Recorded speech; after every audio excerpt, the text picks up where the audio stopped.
We need more physical space in order to have less division mentally and emotionally. When we're on top of each other and we're looking into each other's yards, not even on purpose, we're so close to each other, we're needing to get out in nature more. We're needing to have more forestry and green spaces. We're needing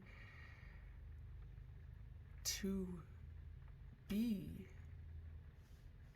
our nature, which is to be in nature, to connect to our nature. We must be in nature. City dwellers, are you hearing this?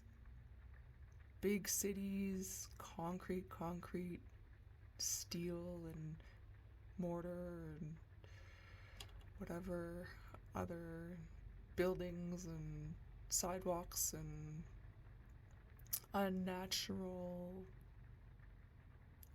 just why? Where's the earth? Where's the nature?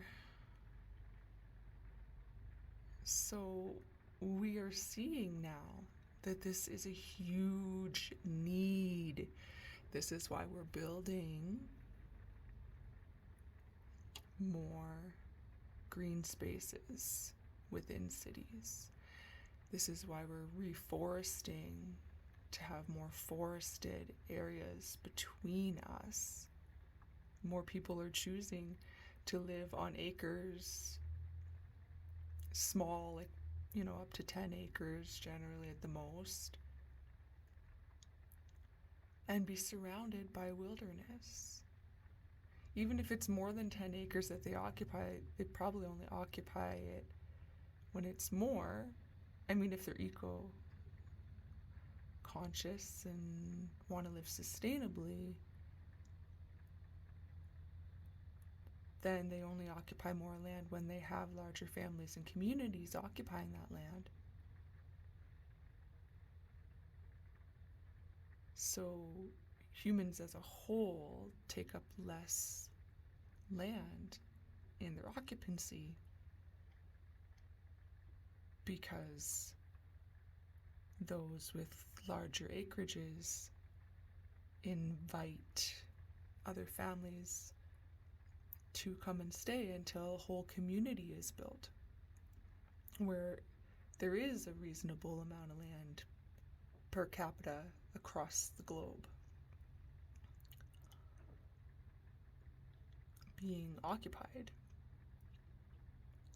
therefore giving way more land to millions of other species of plants and animals all over the globe.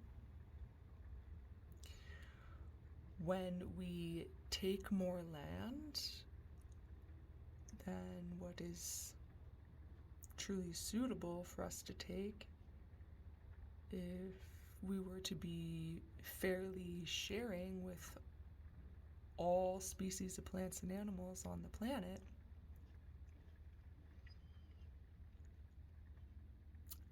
it's a lot less land than we're presently occupying. A lot less.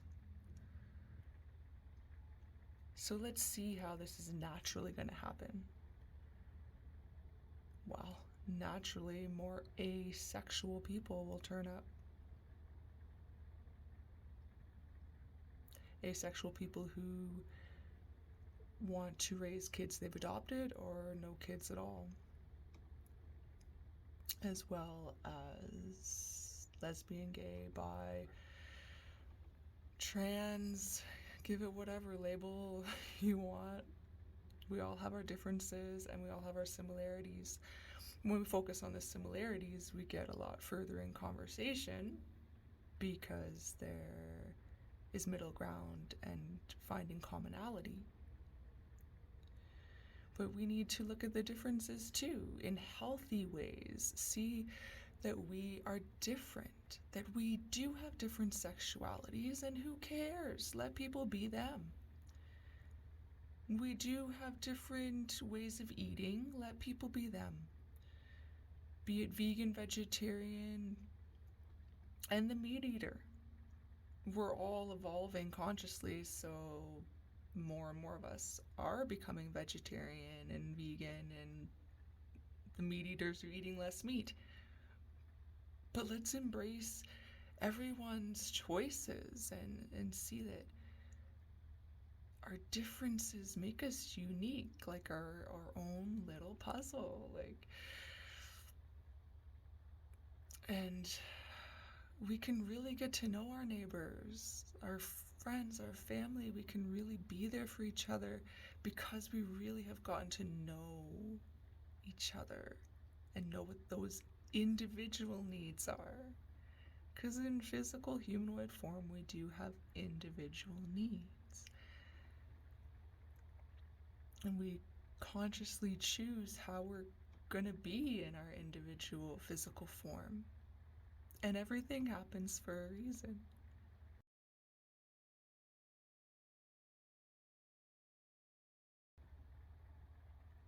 Sometimes parts of us have lessons to learn, hard lessons.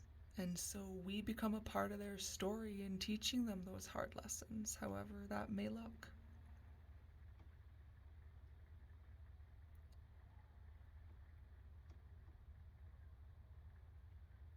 We have the hard lessons because we keep doing the same things over and over again to ourselves. And we are one singular energy field. We are one self. We're one God. We're one creator. We are one whatever on earth or elsewhere you choose to call it.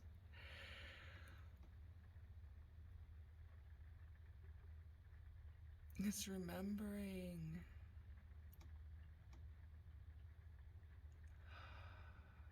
the spiritual awakening or conscious contact or enlightenment or whatever words you want to give it. It's just it is just whew, it feels good.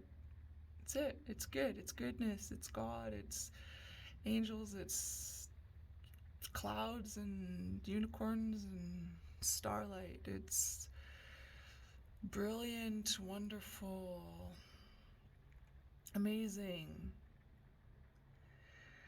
There's so many fun words to use, and they are just words. Because it's really in the feeling, the extrasensory feelings.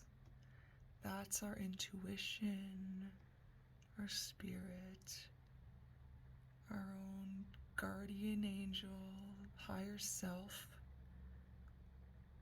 And we're all angels. We're all everything. Moving in forms, through forms, and out of forms. Helping each other out in every way we can, even when it seems like a harsh lesson to teach. It means we had to learn it, to grow, to expand our consciousness, to see more of the duality that exists since the Big Bang, since we created duality, since we created physical among the non-physical. Energy animating physical forms and energy out of form. So we move in forms, through forms, and out of form. Just like it's quoted in the movie The Secret, directed by Rhonda Byrne.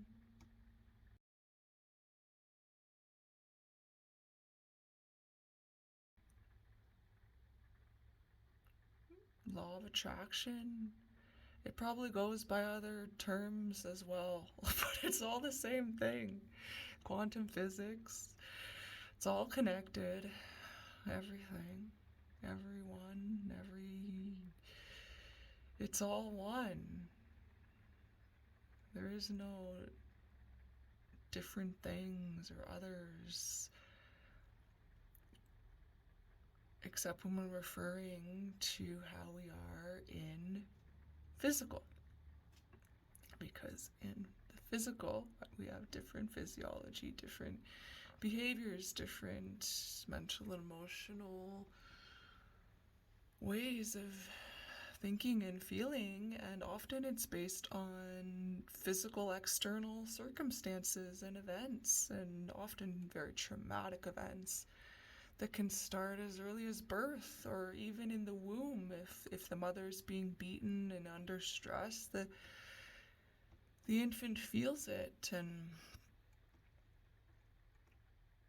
and sometimes there's a lesson to be learned for whatever reason, and not even always a lesson to be learned. Sometimes it is just needing something to work through, needing to get honest with ourselves about things, to work through our grief. And so sometimes that grief comes in the form of a miscarriage or a stillbirth, for example, or a child dying very young. And grief is so powerful when we face it, when we work through it. Trauma is so powerful when we face it, when we work through it, when we get rigorously honest with ourselves about everything we've been through, individually, in our present physical form, and we're meditating and or doing whatever helps us get closer to our spiritual self, higher self, whatever you choose to call it, then that higher self connects to all of self.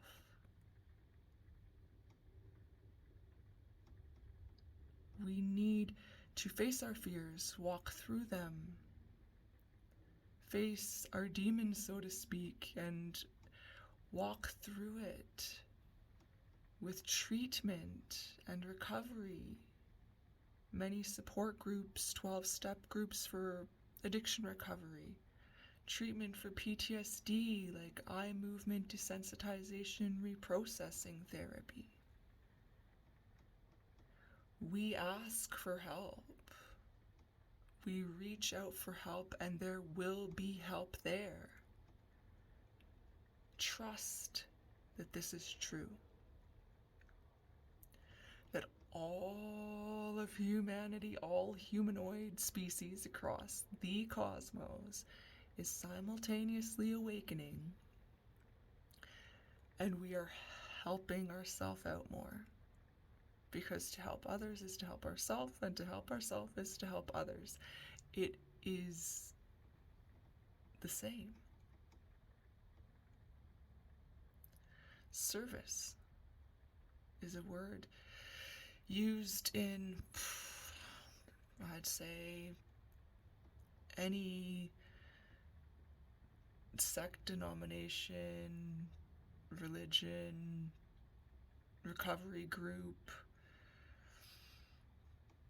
That, like, being of service to others is being of service to self, being of service to God, because we are one self, we are one God.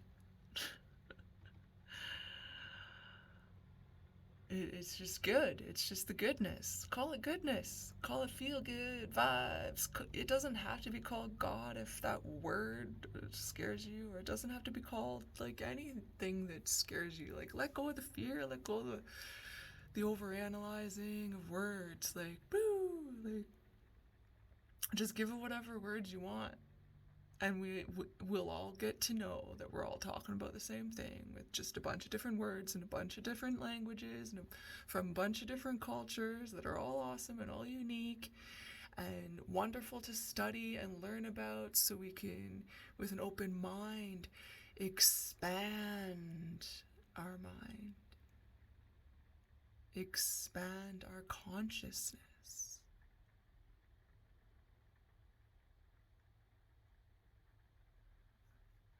Full on reuniting consciously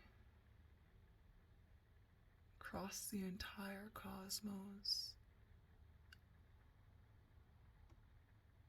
We've been there. Our whole cosmos as one singularity of energy before the Big Bang. And when we remember where we come from, we more clearly see where we're going. We're returning to ourselves. We are becoming whole once more.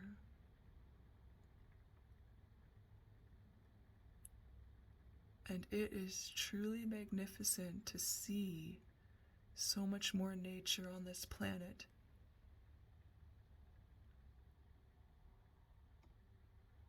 So much more plant life, and knowing all the edible plants and gardening and having orchards full of fruit trees.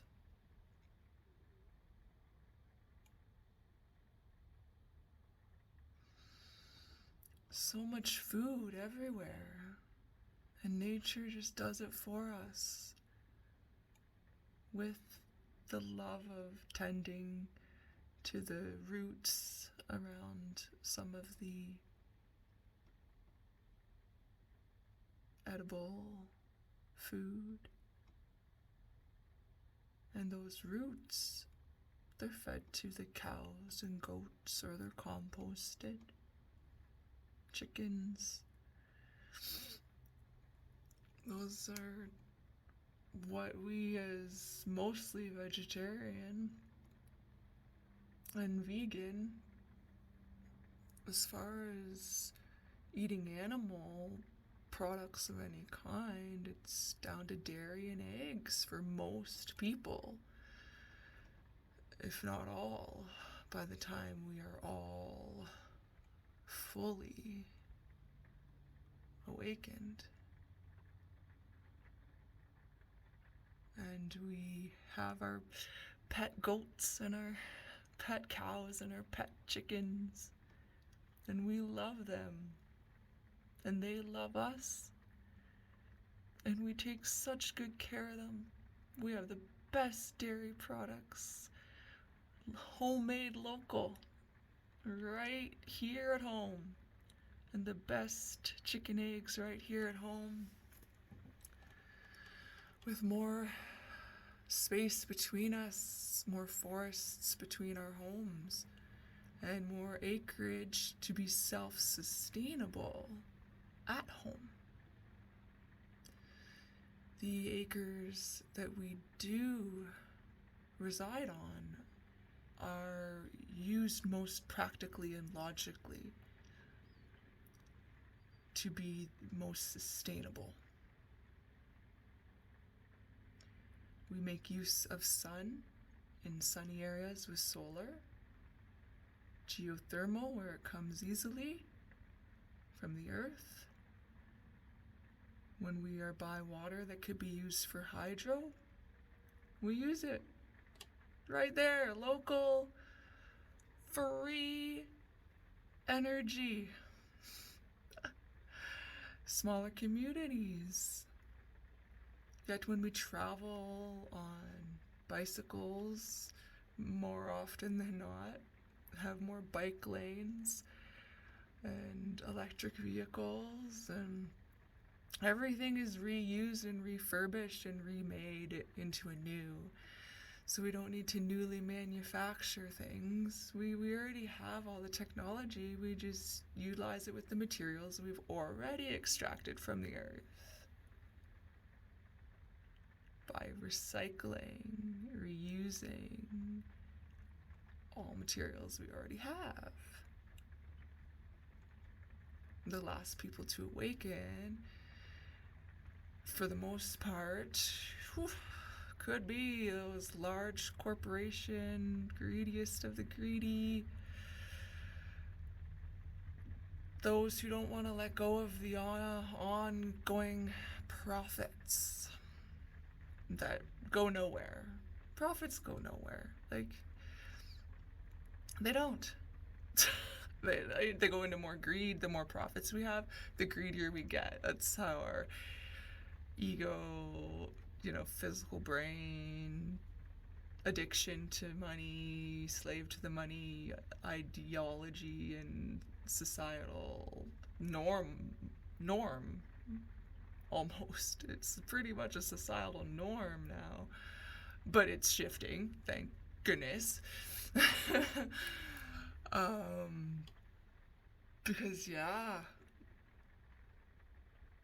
like, whew, saved by the conscious shift of awareness.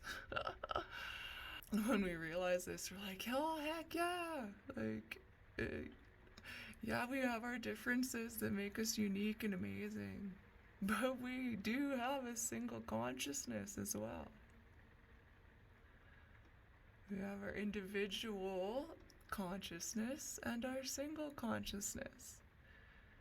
And in physical form, it's important to tell the difference between the two, so we stay grounded and we don't get lost in the physical and we don't get lost in the non-physical, while in physical form. Uncovering things, researching. We want to know all the truths of our history.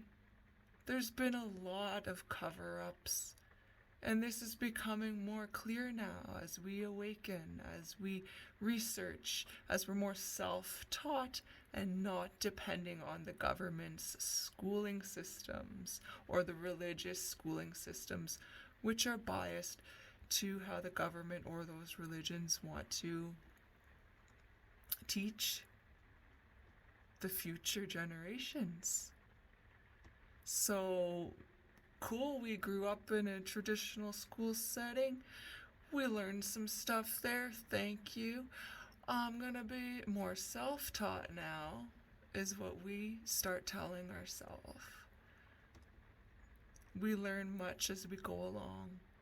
Through every experience, every relationship, every type of teaching, we are learning.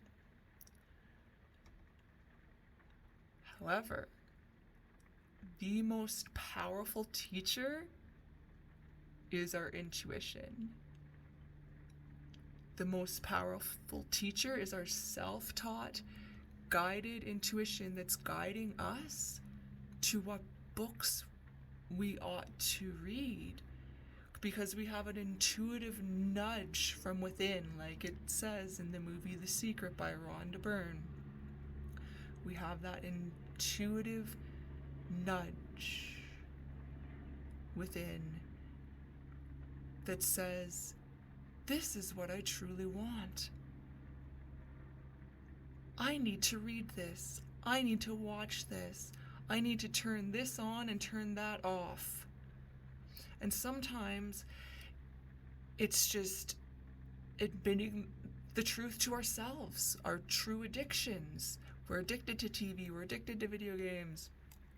Turn it off for a while and focus on what our intuition is saying. Take a look at this, learn this, join this workshop, look at this flyer, look at this book, look at this website, look at this, look at that.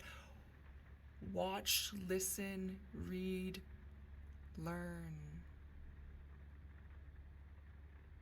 Self-taught.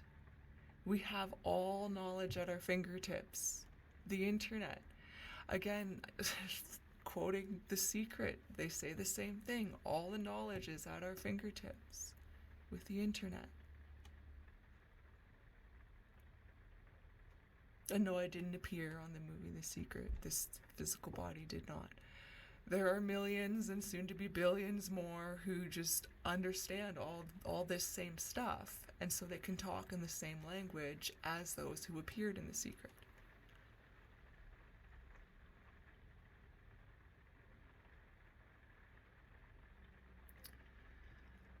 Oh, thank you for our awakening. This is awesome.